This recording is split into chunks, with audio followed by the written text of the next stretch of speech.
So I think what investors really want to know is, are we at the end of this cycle? Are we going into a recession in 2019? The U.S. is really in a soft patch. We're emphatically saying no, that's not the case. I think the U.S. economy is quite healthy with a solid job situation. Unemployment's low, wages are rising. So we don't have a lot of concerns about the U.S. economy by itself.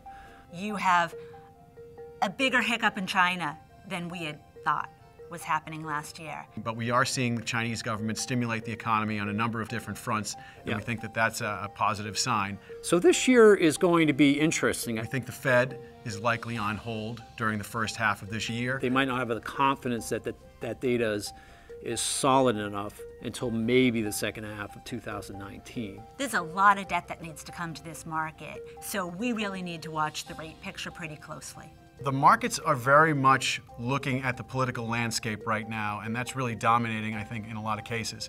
They're worried about geopolitical events like the U.S.-China tariff spat. We still have a level of unpredictability in the U.S.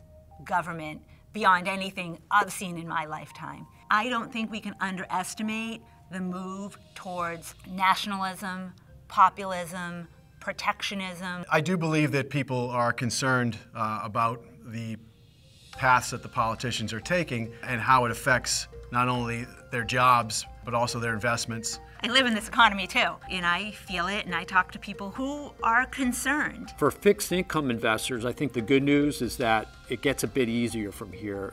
So what we're going to do is just with each bout of volatility, we're going to add those long-term positions that we have conviction in, so that we are positioned for what we think is a late cycle environment, but one that's going to last a little bit longer.